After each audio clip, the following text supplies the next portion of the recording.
با درود خدمت تمام کسانی که ما رو تماشا میکنید. امیدوارم که حال همه شما خوب باشد. امروز میپردازیم به یکی از موضوعهایی که در کامنت ها زیاد سوال داده بودید و آن هم آیا استرس میتواند تأثیر داشته باشد بر روی بینایش چشم و باعث به وجود آمدن بعضی از بیماری های چشم گردد؟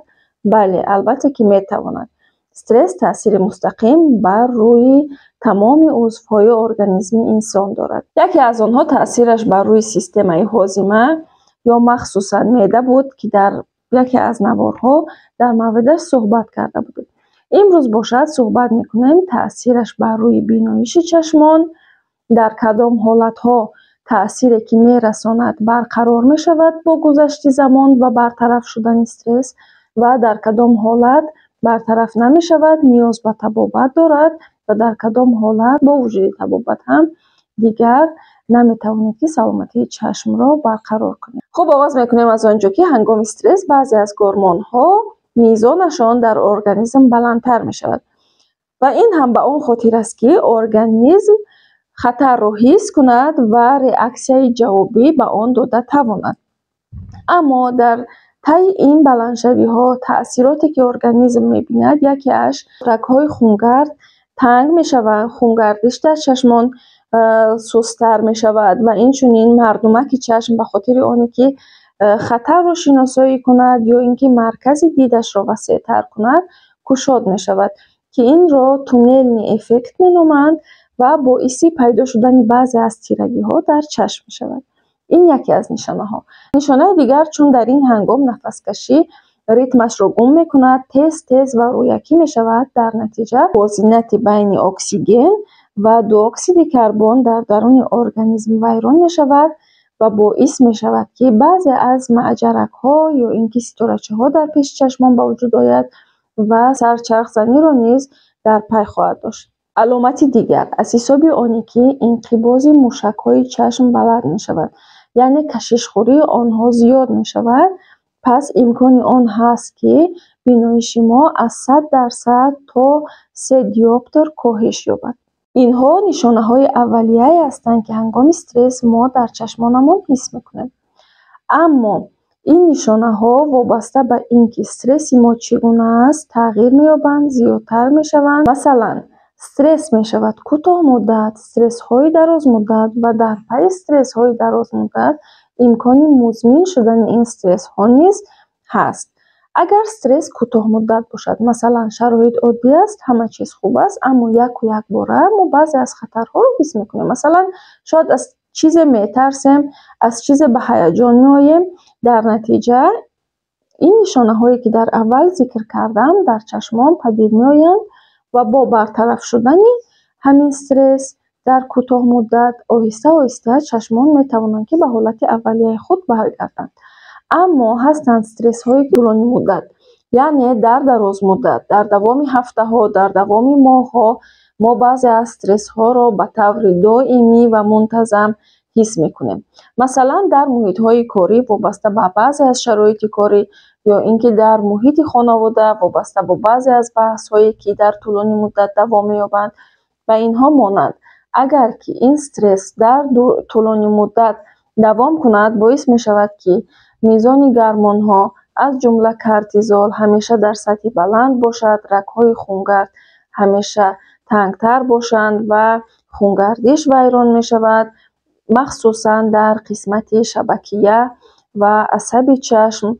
همچنین باعث تیز انقباض یا اینکه کشش خوری منتظمی موشک های چشم می شود و در نتیجه همه این باعث به وجود آمدن بعضی از مشکلات چشمان یا اینکه بیماری های چشم شود، از جمله کم شدن بینایی، به وجود آمدن نزدیک بینی، دور بینی یا اینکه استیگماتیسم، گلاوکوما، باعث به وجود آمدن بلندشوی فشار داخلی چشمان، مخصوصا در افرادی که بیماری های دیابت قند یا اینکه فشار بلندی دارند میتواند که خطرش بیشتر باشد، چون در پی داشته میتواند در بعضی حالت ها ترکیش مویرک ها و خونریزی در چشم که متاسفانه احتمال این هم هست که بینایش خود را از دست دهند. همچنین در این حالت پلک زنی کمتر می شود، غدود اشک کمتر کار می کند و باعث می شود که خشکی در چشمان مشاهده کرده شود، سوزش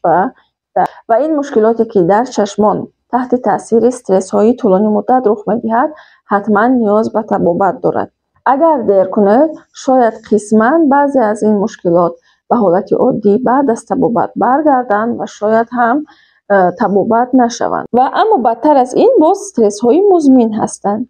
یعنی اگر استرس های طولانی مدت را ما حس کردیم و آن اهمیت ندادیم، در پی طبابتش نشدیم یا اینکه در پی حل کردن آن مشکل نشدیم، باعث می شود که این استرس درون ارگانیسم ما مزمن شود یا اینکه کرونیک شود که در این حالت و جز از اینکه ما نیاز داریم چشمان خود را طبابت کنیم، تاثیرشان به بینایی چشمان خواهد رسید و جز از این ما نیاز داریم که همان استرس مزمن را در درجه اول طبابت کنیم که طبابتش در طولانی مدت انجام خواهد شد.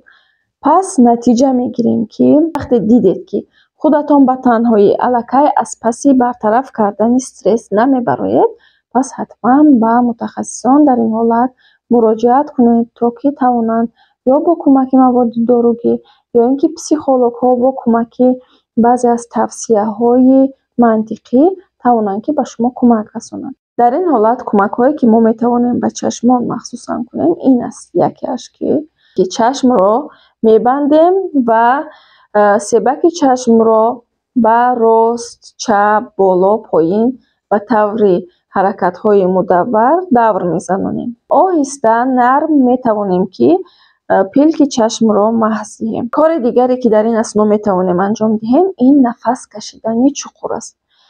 یعنی چقور نفس میکشیم، نفس را در قفس سینه حبس میکنیم، بعد از 2-3 ثانیه بدون آنکه نفس را براریم باز یک نفس چقور دیگر اضافه میکنیم، 2-3 ثانیه میداریم و بعد از آن باز دم انجام میدهیم.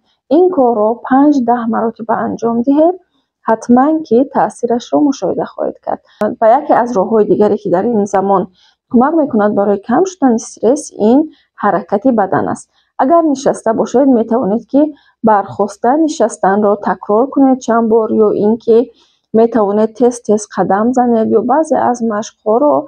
خلاصه در آن حالت باید که بدن بعضی از حرکت‌ها را انجام دهد، مشغول شود تا میزان استرس کمتر شود.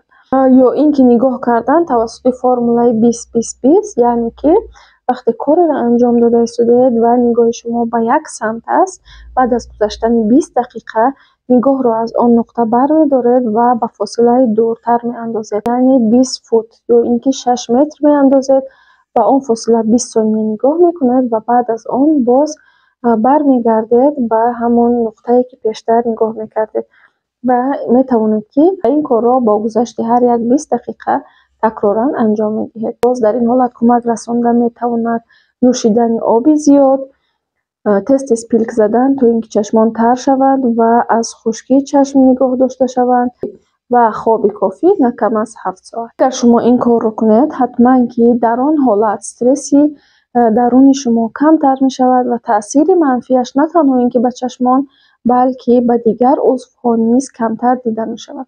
اما اگر شما دیدید که بعضی از مشکلات چشم که هنگام استرس به وجود آمد و بعد از گذشتن مدت زمانی که استرس رفت شد چشمانتان به حالت اول باز نگشت، حتما به دکتر چشم و همچنین دکتر عصب مراجعت کنید تا با گرفتن بعضی از طبابت‌های هماهنگ توانید که از به وجود آمدن بیماری‌ها پیشگیری کنید. خب این بود موضوع امروزه ما. امیدوارم که برایتان فایده‌مند باشد. تا نوارهای دیگر خدا نگهدارتان.